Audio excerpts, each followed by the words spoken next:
Hello dear students, ગયા વિડીયોમાં આપણે સિમ્પલ પ્રેઝન્ટ ટેન્સ એટલે કે સાદા વર્તમાન કાળ વિશે ભણી ગયા અને આજે હું તમને સિમ્પલ પાસ્ટ એટલે કે સાદા ભૂતકાળ વિશે જણાવીશ. તો આપણો ટોપિક છે સિમ્પલ પાસ્ટ.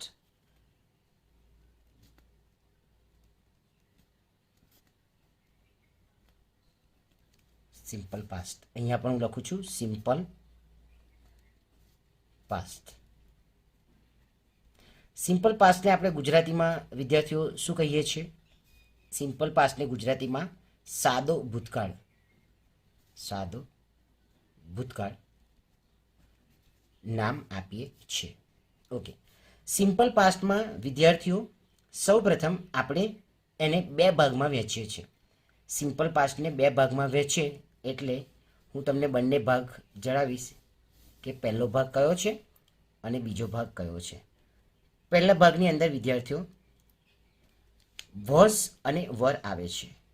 વોઝ એન્ડ વર, ઓબ્લિકમાં લખું છું વિદ્યાર્થીઓ, વોઝ એન્ડ વર. અને પાર્ટ 2 એટલે મેઇન વર્બ. Main verb.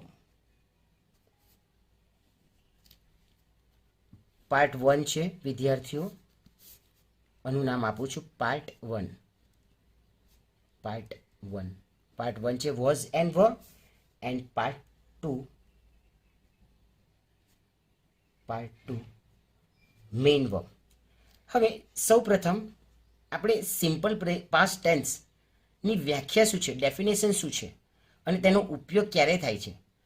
તો વિદ્યાર્થીઓ સિમ્પલ પાસ્ટનો ઉપયોગ આપણે ભૂતકાળની ક્રિયા એટલે કે જે કંઈ કામ કે કાર્ય ભૂતકાળમાં પૂર્ણ થયું હોય અને એની રજૂઆત કરવાની હોય ત્યારે સિમ્પલ પાસ્ટનો ઉપયોગ થાય છે.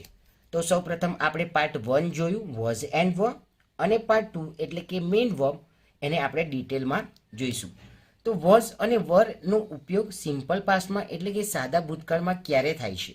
તો અહીંયા આગળ આપણે સૌપ્રથમ તો પ્રોનાઉન્સ લખીશું. હું અહીંયા લખું છું આઈ, હી, શી એન્ડ ઇટ. આ ચાર પ્રોનાઉનની પાછળ વિદ્યાર્થીઓ વોઝનો ઉપયોગ થાય છે. અને વોઝ પછી એટલે કે પ્લસ નાઉન નો ઉપયોગ થાય છે. નાઉન અથવા ઓબ્લિક એડજેક્ટિવ એટલે કે વિશેષણનો ઉપયોગ થાય છે. તો I was, he was, she was and it was. એના પછી આપણે નાઉન મૂકવાનું છે વિદ્યાર્થીઓ અને એડજેક્ટિવ. અને આપણે જોઈએ ડિટેલમાં. પણ વિદ્યાર્થીઓ હવે વરનો ઉપયોગ ક્યારે થાય છે? તો વી, યુ એન્ડ ધે. આ ચાર પ્રોનાઉન્સની પાછળ વિદ્યાર્થીઓ વરનો ઉપયોગ થાય છે ભૂતકાળની ક્રિયા દર્શાવવા માટે. અને વર પછી શું મૂકવાનું છે? નાઉન ઓબ્લિક એડજેક્ટિવ એટલે કે વિશેષણ. તો આ આપણો મેઇન પાર્ટ એટલે કે પહેલા પાર્ટમાં વોઝ અને વર આવે છે. હવે વોઝ અને વરમાં આપણે થોડા સેન્ટેન્સીસ જોઈએ કે વોઝનો ઉપયોગ ક્યારે થાય છે. તો હી, શી, ઇટની સાથે વોઝ, વી, યુ અને ધેની સાથે વર પ્લસ નાઉન અથવા એડજેક્ટિવ્સ આવે છે. બંનેમાંથી આપણે એક એક્ઝામ્પલ લઈએ વિદ્યાર્થીઓ. તો આપણે અહીંયા એક્ઝામ્પલ તરીકે લઈએ છીએ આઈ વોઝ. નાઉન લઉં છું પહેલાં. I was a student. I was a student. આનું ગુજરાતી વિદ્યાર્થીઓ એવું થાય છે કે હું એક વિદ્યાર્થીઓ હતો. અત્યારે નહીં પણ ભૂતકાળમાં. એટલે જ્યારે આપણે હું એક વિદ્યાર્થીઓ હતો એને આપણે ભૂતકાળમાં દર્શાવવું હોય તો આઈની સાથે વોઝ આવે છે. આઈ વોઝ અ સ્ટુડન્ટ, હું એક વિદ્યાર્થી હતો. અને આપણે એને સેગ્રિગેટ એટલે કે ભાગ પાડીએ તો અને આપણે પ્રોનાઉન્સ કહીએ એટલે કે શોર્ટ ફોર્મમાં લખું છું. પછી વર્બ આવે છે વિદ્યાર્થીઓ અને સ્ટુડન્ટ એ શું છે? નાઉન. તો આપણે એ સ્ટ્રક્ચર પ્રમાણે આગળ વધીશું. વિદ્યાર્થીઓ આઈ વોઝ અ સ્ટુડન્ટ, આઈમાંથી એક આપણે સેન્ટેન્સ લીધું છે. હવે આપણે વી, યુ અને ધે પ્રોનાઉન્સમાંથી એક સેન્ટેન્સ લઈએ છીએ. આપણે એક્ઝામ્પલ તરીકે વી વર એક્ટર્સ. અમે બધા એક્ટર્સ હતા. તો આપણે જોયું કે સબ્જેક્ટ છે, પછી વર મૂક્યું અને પછી નાઉન મૂક્યું છે. અને એડજેક્ટિવ મૂકવું હોય તો પણ મૂકી શકાય, એ આપણે ફરીથી જોઈએ. Now let's begin to main verb. આપણે મેઇન વર્બ તરફ એટલે કે પાર્ટ 2 તરફ આગળ વધીએ. સૌપ્રથમ પ્રોનાઉન્સ લઈએ છીએ આપણે. એ રીતે આપણે પહેલું પ્રોનાઉન લઈએ છીએ આઈ, પછી આવે છે વી, પછી યુ, પછી આવે છે યુ, પછી દે, હી, શી અને ઇટ. વિદ્યાર્થીઓ, આ બધા જ પ્રોનાઉન્સ પછી આપણે વોઝ અને વરનો ઉપયોગ કરવાનો નથી. વોઝ અને વરનો ઉપયોગ ફક્ત પાર્ટ 1માં જ કરવાનો છે અને એના પછી આપણે નાઉન અને એડજેક્ટિવ્સનો ઉપયોગ કરીએ છીએ. પણ પાર્ટ 2 એટલે કે મેઇન વર્બમાં ફક્ત આપણે ક્રિયાપદનું બીજું રૂપ મૂકવાનું છે. એટલે અંગ્રેજી ભાષાની અંદર ઘણા બધા એક્શન વર્બ્સ એટલે કે મેઇન ક્રિયાપદ અથવા મુખ્ય ક્રિયાપદ હોય છે.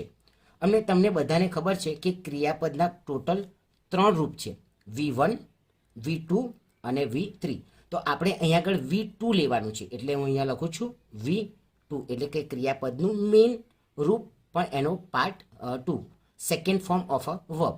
એટલે કે ગો હોય તો શું થશે? વેન્ટ થશે. ઓકે, તો દરેકમાં હું એક એક ક્રિયાપદ મૂકું છું. પહેલાં લઉં છું રાઇટનું શું થાય છે વિદ્યાર્થીઓ? રોટ થાય છે. તો અહીંયા લખું છું રોટ, ROTE, રોટ એટલે લખ્યું. વી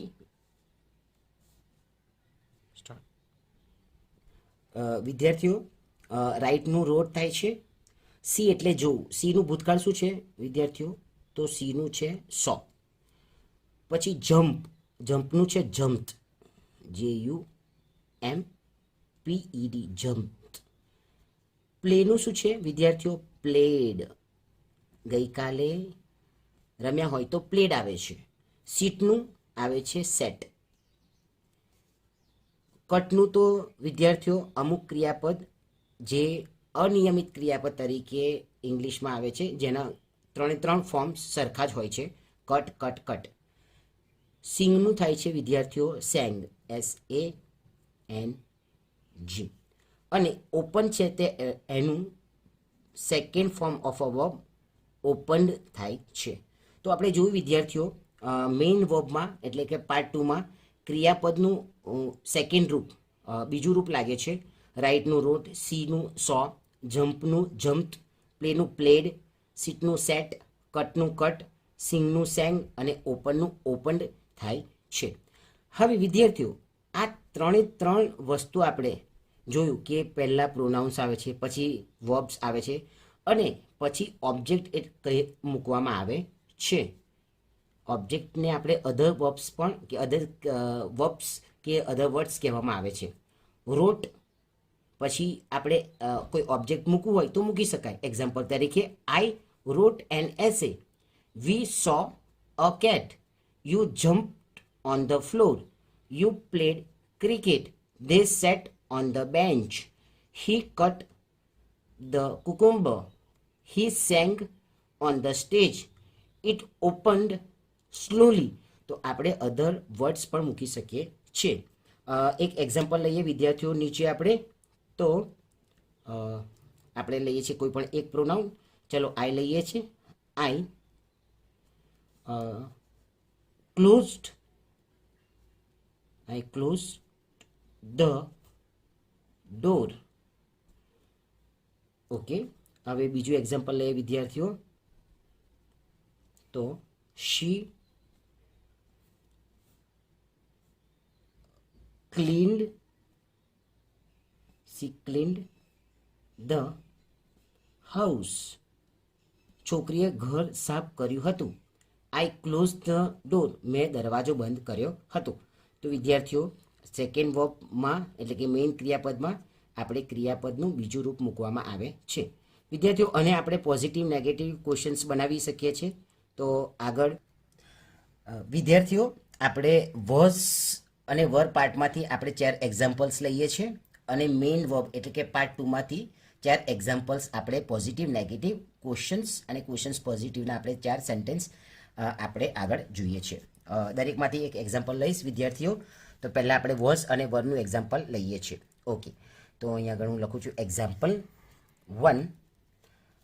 આઈ વોઝ અ ડૉક્ટર. હું એક ડૉક્ટર હતો. હવે આ પોઝિટિવ વાક્ય છે વિદ્યાર્થીઓ. હા, તો અહીંયા હું લખું છું પોઝિટિવ. હવે આનું નેગેટિવ વિદ્યાર્થીઓ બનાવવું હશે તો બનશે હા, હું ડૉક્ટર હતો. હવે કદાચ હું ભૂતકાળમાં ડૉક્ટર ન હતો તો આઈ વોઝ નોટ મૂકવાનું છે નેગેટિવ માટે. I was not a doctor. Doctor આ કેવું વાક્ય છે? નેગેટિવ. તો અહીંયા હું નેગેટિવ લખું છું વિદ્યાર્થીઓ, નેગેટિવ. ઓકે, હવે આપણે ત્રીજું એક્ઝામ્પલ લઈએ છીએ. કેવું લખવાનું છે? આપણે એને પોઝિટિવ ક્વેશ્ચન્સ લઈએ. Was I a doctor? Was I અ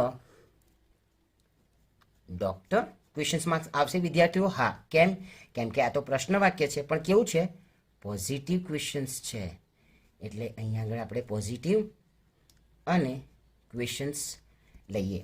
હવે નેગેટિવ ક્વેશ્ચન્સ લઈએ તો નેગેટિવમાં વોઝ આગળ મૂકવાનું છે વિદ્યાર્થીઓ. હા, વોઝ આઈ અને નેગેટિવ છે. હા, was I not a doctor? Okay, કેવું વાક્ય છે આ? નેગેટિવ. Negative questions. ઓકે, તો 4 એક્ઝામ્પલ્સ આપણે લીધા પાર્ટ 1માંથી. હવે પાર્ટ 2માંથી આપણે 4 એક્ઝામ્પલ્સ લઈએ વિદ્યાર્થીઓ. હવે હું અહીંયા નીચે લખું છું એક્ઝામ્પલ્સ તરીકે પાર્ટ 2. તો અહીંયા આગળ પાર્ટ 1 લખીએ આપણે. હા, તમારા અન્ડરસ્ટેન્ડિંગ માટે હું લખું છું પાર્ટ 1. ઓકે, હવે અહીંયા પાર્ટ 2 લખું છું વિદ્યાર્થીઓ. પાર્ટ 2. પાર્ટ 2 કયો છે? Main verb. તો એમાંથી આપણે એક સેન્ટેન્સ લઈએ વિદ્યાર્થીઓ. હા, લખું છું she ate a pizza. She ate a pizza. Okay, હવે આનું વિદ્યાર્થીઓ નેગેટિવ બનશે. હા, પણ વિદ્યાર્થીઓ એક ખાસ સૂચના છે. જ્યારે મેઇન ક્રિયાપદમાં જ્યારે નેગેટિવ બનાવીએ ત્યારે ડીડ આવે છે અને ડીડની સાથે ક્રિયાપદનું ઓરિજિનલ રૂપ એટલે કે મૂળ રૂપ મૂકવાનું છે. તો આપણે નેગેટિવ બનાવીએ, તેણીએ પિઝા નથી ખાધા, તો શી ડીડ નોટ. ક્રિયાપદમાં અહીંયા આગળ ભૂતકાળનું રૂપ એડ થાય છે, પણ જ્યારે ડીડની સાથે શું આવે છે વિદ્યાર્થીઓ? Eat. She did not eat a pizza. Okay, હવે ત્રીજું લઈએ વિદ્યાર્થીઓ. એ કેવું છે? Positive questions. તો આપણે ડીડ આગળ લઈ જવાનું છે. હા, did she eat a pizza? Question marks આવશે વિદ્યાર્થીઓ. હા, ઓકે, આ કેવું વાક્ય છે? Positive questions. અને ચોથું વિદ્યાર્થીઓ નેગેટિવ ક્વેશ્ચન્સ લઈએ આપણે. તો did she not eat a pizza? Question mark. Yes. કેવું વાક્ય છે વિદ્યાર્થીઓ? તો આ પોઝિટિવ વાક્ય છે. આ કેવું છે વિદ્યાર્થીઓ? આ નેગેટિવ છે. આ કેવું છે? પોઝિટિવ પોઝિટિવ ક્વેશ્ચન્સ છે. Positive questions. અને લાસ્ટ વાક્ય આપણું છે એ નેગેટિવ ક્વેશ્ચન્સ છે.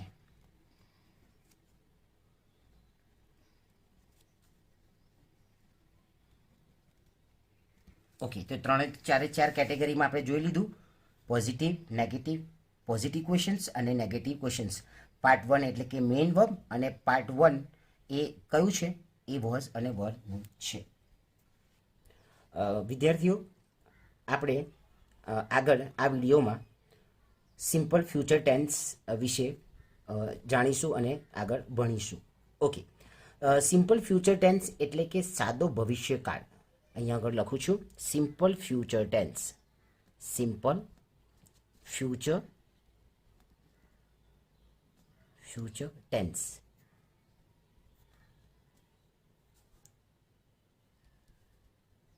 Simple future tense. અને ગુજરાતીમાં એને આપણે કહીએ છીએ સાદો ભવિષ્ય કાળ. વિદ્યાર્થીઓ, સાદા ભવિષ્યકાળનો ઉપયોગ ક્યારે કરીએ છીએ? સાદા ભવિષ્યકાળનો ઉપયોગ એટલે કે જે ક્રિયાઓ ભવિષ્યમાં બનવાની છે, જે ક્રિયા ભવિષ્યમાં થવાની છે, કે કોઈ સ્થાન લેવાનું છે કોઈ ક્રિયા, ત્યારે આપણે સાદા ભવિષ્યકાળનો ઉપયોગ કરીએ છીએ. કોઈ પણ ક્રિયા જે અનસર્ટન એટલે કે અચોક્કસ છે, ત્યારે આપણે અચોક્કસ ક્રિયાઓ વિશે આપણે જાણતા નથી હોતા અને એવી ક્રિયાઓ આપણે ભવિષ્યમાં બનવાની હોય ત્યારે સિમ્પલ ફ્યુચર ટેન્સનો ઉપયોગ કરીએ છીએ. હવે અહીંયા આગળ સિમ્પલ ફ્યુચર ટેન્સના ઉપયોગમાં આપણે પ્રોનાઉન્સ જે લઈએ છીએ એની થોડી માહિતી તમને આપી દો વિદ્યાર્થીઓ. તો પહેલાં આવે છે આઈ અને વી. આ બંને પ્રોનાઉનની સાથે વિદ્યાર્થીઓ હંમેશા આપણે શેલનો ઉપયોગ કરવાનો છે, શેલ. અને મોડર્ન ઇંગ્લિશમાં આપણે શેલની જગ્યાએ વિલનો ઉપયોગ કરીએ તો પણ વાંધો આવે નહીં. હવે આગળ આપણે જોઈએ તો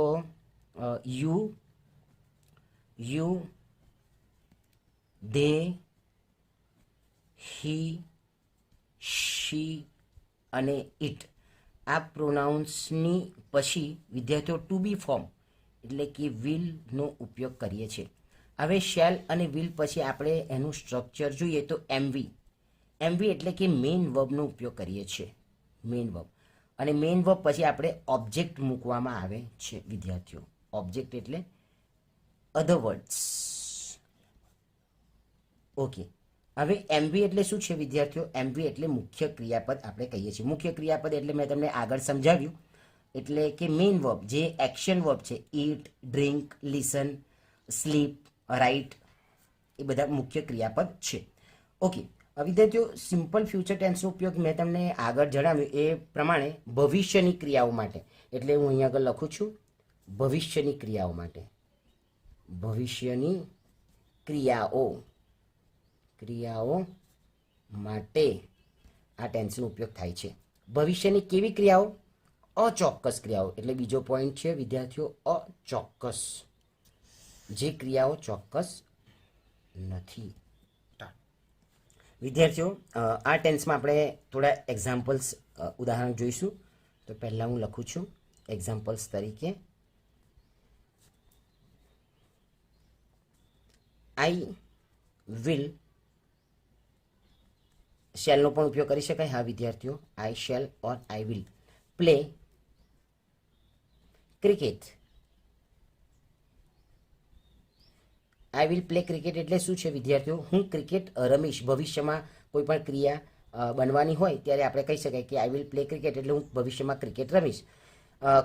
આપણને એવું લાગે કે ઇન્ડિયા મેચ જીતી જશે તો આપણે કહી શકાય India will win the match. ભવિષ્યની આપણે જસ્ટ ધારણા કરીએ છીએ કે કલ્પના કરીએ છીએ કે ઇન્ડિયા મેચ જીતી જશે, પણ ભવિષ્યમાં જો સ્થાન લેવાની છે તે ક્રિયા તો આપણે કહી શકીએ India will win the match. અહીંયા પણ આપણે વિદ્યાર્થીઓ પોઝિટિવ નેગેટિવ આપણે લઈ શકીએ છીએ. કેવી રીતે? તો આપણે ચલો India will win the match A positive વાક્ય છે એટલે અહીંયા હું લખું પોઝિટિવ. ઓકે વિદ્યાર્થીઓ, હવે મારે એ જ સેન્ટેન્સને મારે નેગેટિવ બનાવવું છે તો કેવી રીતે બનશે? I will not play cricket, negative બનીએ આપણે. આઈ વિલ અથવા શેલ પણ કહી શકાય. હા, I shall not play cricket, not play CRICKET વિદ્યાર્થીઓ, અને આપણે નેગેટિવ સેન્ટેન્સ કહીશું. ઓકે, હવે આ સેન્ટેન્સને આપણે પોઝિટિવ ક્વેશ્ચન્સ બનાવવો છે તો બનશે. હા, તો આપણે હંમેશા શેલને આગળ લઈ જવાનું છે. Shall I play cricket? Question marks આવશે વિદ્યાર્થીઓ. હા, ઓકે. અને કેવું સેન્ટેન્સ આપણે કહીએ? Positive questions. તો હું અહીંયા લખું છું પોઝિટિવ ક્વેશ્ચન્સ. ઓકે, હવે અને નેગેટિવ કહીએ શકાય. હા, shall I not play cricket? ક્વેશ્ચન્સમાં ઓકે, અને એને આપણે નેગેટિવ ક્વેશ્ચન્સ તરીકે ઓળખીએ છીએ. Negative questions. વિદ્યાર્થીઓ, હવે થોડી એક્સરસાઇઝ આપણે જોઈશું સિમ્પલ પાસ્ટમાંથી અને સિમ્પલ ફ્યુચરમાંથી. Fill in the blanks with the appropriate forms of the verb. આપણે યોગ્ય વર્બનો ઉપયોગ કરી આ ફિલ ઇન ધ બ્લેન્ક્સ એટલે કે ખાલી જગ્યા પૂર્ણ કરવાની છે. તો સૌપ્રથમ આપણે સિમ્પલ પાસ્ટની લઈશું. તો અહીંયા આગળ હું લખું છું simple past. Okay, simple past. Okay, એક એક્ઝામ્પલ લઉં છું વિદ્યાર્થીઓ. I dash in Borsad last night. Okay વિદ્યાર્થીઓ, આ એક્ઝામ્પલ છે અથવા ફિલિંગ ધ બ્લેન્ક્સ છે એ ભૂતકાળની છે. આપણે કેવી રીતે ખબર પડે? કેમ કે અહીંયા લાસ્ટ નાઇટ છે. લાસ્ટ નાઇટ એટલે શું? ગઈકાલે રાત્રે, લાસ્ટ નાઇટ. હવે અહીંયા આગળ હું ફિલિંગ ધ બ્લેન્ક્સમાં વર્બ આપું છું વોઝ એન્ડ વર. હવે આ બંનેમાંથી શું આવે છે? તો આપણે આગળ શીખી ગયા છે કે આઈની સાથે તો હંમેશા વોઝ જ આવે છે. તો I was in Borsad last night. Okay, બીજી એક્ઝામ્પલ આપણે જોઈએ, બીજી ફિલિંગ ધ બ્લેન્ક્સ લઈએ. They dash students in 1972. હવે અહીંયા પણ આપણે વોઝ અને વર બે વર્બ લખીએ છીએ. આ બંનેમાંથી અપ્રોપ્રિએટ વર્બ કયો છે? ફિલિંગ ધ બ્લેન્ક્સ કઈ છે? તો ધેની સાથે આપણે આગળ શીખ્યા એ રીતે શું આવે છે? વર આવે છે વિદ્યાર્થીઓ. They var students in 1972. તેઓ 1972માં વિદ્યાર્થીઓ હતા પણ અત્યારે નથી. હવે ત્રીજી આપણે સિમ્પલ પાસ્ટને લઈએ વિદ્યાર્થીઓ. He dash essay an essay yesterday. Okay, fill in the બ્લેન્ક્સમાં લખું છું રાઇટ અને રોટ અને ત્રીજું પણ લખું છું રિટર્ન. આ ત્રણમાંથી અપ્રોપ્રિએટ એટલે કે યોગ્ય ક્રિયાપદ કયું આવશે? યસ્ટરડે છે. યસ્ટરડે એટલે શું? ગઈકાલે. એટલે ગઈકાલે એટલે ભૂતકાળની ક્રિયા થઈ, પતી ગઈ છે. હા, તેણે એક નિબંધ લખ્યો હતો ગઈકાલે. હા, તો રાઈટ આવશે? નહીં આવે, કેમ કે આ તો ક્રિયાપદનું મૂળ રૂપ છે. રોટ આવશે ક્રિયાપદનું બીજું રૂપ? હા, સિમ્પલ પાસ્ટમાં ક્રિયાપદનું બીજું રૂપ આવે છે. અને રિટર્ન પણ નહીં આવે, કેમ કે એ તો past participle form of a verb છે, ભૂતકૃદન છે. એટલે સાચો જવાબ શું છે? રોટ. WROTE. ઓકે વિદ્યાર્થીઓ, ચોથું એક્ઝામ્પલ આપણે જોઈએ છે તો એ આપણે સિમ્પલ ફ્યુચરમાંથી લઈશું વિદ્યાર્થીઓ. ઓકે, તો અહીંયા આગળ હું લઉં છું you dash write an exam. Okay, હવે વિદ્યાર્થીઓ અહીંયા આગળ હું લખું છું will write or shall write. બંને છે વિદ્યાર્થીઓ, will write અને shall write. હવે યોગ્ય કયો ક્રિયાપદ આવે છે? will રાઇટ આવશે કે શેલ આવશે? શેલ તો આવે નહીં વિદ્યાર્થીઓ. આ મેં તમને આગળ સમજાવ્યું એ પ્રમાણે, કેમ કે શેલનો ઉપયોગ તો આઈ અને વીની સાથે થાય છે. તો આપણે અહીંયા યોગ્ય ક્રિયાપદ શું આવે છે? will write. ઓકે, પાંચમું એક્ઝામ્પલ જોઈએ આપણે સિમ્પલ ફ્યુચર માટે વિદ્યાર્થીઓ. શી will dash from market tomorrow.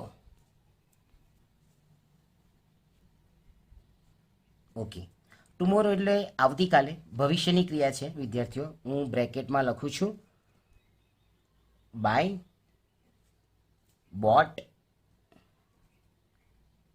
અને શેલ બાય. વિદ્યાર્થીઓ, આ ફિલિંગ ધ બ્લેન્ક્સમાં વિલ ઓલરેડી આપેલું છે, તો આ 3 એ 3માંથી યોગ્ય ક્રિયાપદ કયો હશે? શેલ બાય તો આવે નહીં, કેમ કે વી અને આઈની પ્રોનાઉન સાથે જાય છે. બોટ છે એક બાયનું ભૂતકાળ છે, એટલે અપ્રોપ્રિએટ ક્રિયાપદ કયો છે? બાય. વિદ્યાર્થીઓ, આપણે 3 એ 3 ટેન્સની મેં તમને ડિટેલમાં સમજૂતી આપી. Simple present tense, simple past અને સિમ્પલ ફ્યુચર. અને હું આશા રાખું છું કે તમને આ 3 એ 3 ટેન્સની સારી એવી સમજણ અને પડી છે તેવી આશા રાખું છું. જય હિન્દ.